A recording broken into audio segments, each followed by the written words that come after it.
ಗುಂಡು ಗುಂಡಾಗಿದ್ದ ಶುಭ Punja ಬಳುಕುವ ಬಳ್ಳಿಯಂತಾದರು. Ayurvedic weight loss tips ಕೊಟ್ಟರು. ನಟಿ ಶುಭ ಪುಂಜ ಅವರು ಅನೇಕ ವರ್ಷಗಳ ಕಾಲದಿಂದ ಗುಂಡು ಗುಂಡಾಗಿದ್ದರು. ಇದನ್ನು ಅವರೇ ಹೇಳಿಕೊಳ್ಳುತ್ತಾರೆ. ಆದರೆ ಕೆಲ ತಿಂಗಳುಗಳಿಂದ ಅವರು ಸಣ್ಣ ಆಗಿದ್ದಾರೆ. ಇದಕ್ಕೆ ಕಾರಣ ಏನು ಮಾಡಬೇಕು ಎಂದು ಅವರು ಮಾಹಿತಿ ನೀಡಿದ್ದಾರೆ.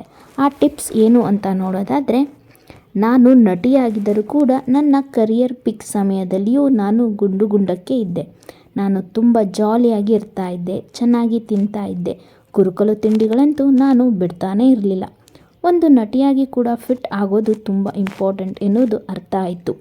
ಮನುಷ್ಯರಿಗೂ ಕೂಡ ಫಿಟ್ನೆಸ್ ತುಂಬ ಮುಖ್ಯ ಅಂತ ಶುಭ ಪುಂಜ ಹೇಳಿದ್ದಾರೆ. ಈ ವರ್ಷ ಇದ್ದಷ್ಟು ಸ್ಟ್ರಿಕ್ಟ್ ನಾನು ಯಾವತ್ತೂ ಇರಲಿಲ್ಲ. ಒಂದು ವಾರ ಏನಾದರೂ ಚೆನ್ನಾಗಿ ಡಯಟ್ ಮಾಡಿದರೆ ಒಂದು ದಿನದಲ್ಲಿ ಎಲ್ಲ ಸ್ವೀಟ್ಸ್ ತಿಂತಾ ಇದೆ. ನನ್ನ ಡಯಟ್ ವೇಸ್ಟ್ ಆಗ್ತಾಯಿತ್ತು.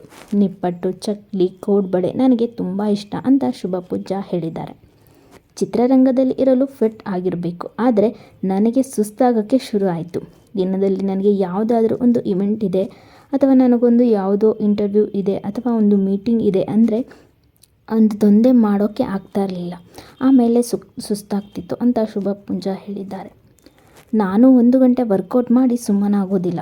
ಎಷ್ಟು ಸಮಯ ಸಾಧ್ಯವೋ ಅಷ್ಟು ನಡೆಯುತ್ತೇನೆ. ನನ್ನ ಇಡೀ ದಿನವನ್ನು ನಾನು ಆ್ಯಕ್ಟಿವ್ ಆಗಿ ಇಟ್ಕೊಳ್ತೀನಿ.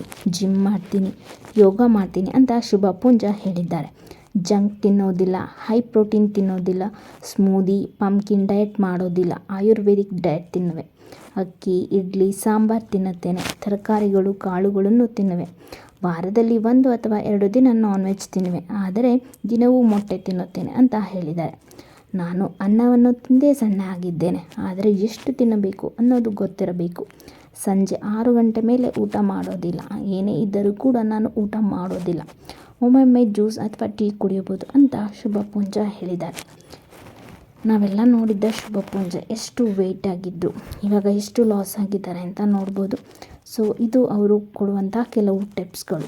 ವೆಯ್ಟ್ ಲಾಸಿಗೆ ಏನೇನು ಮಾಡಬೇಕು ಅಂತ, ನೀವೇನಾದರೂ ವೈಟ್ ಲಾಸ್ ಮಾಡಬೇಕು ಅಂತಿದ್ರೆ ಈ ಟಿಪ್ಸ್ನ ಫಾಲೋ ಮಾಡಿ ಸಣ್ಣ ಆಗ್ಬೋದು ಅಂತ ಹೇಳಿದ್ದಾರೆ.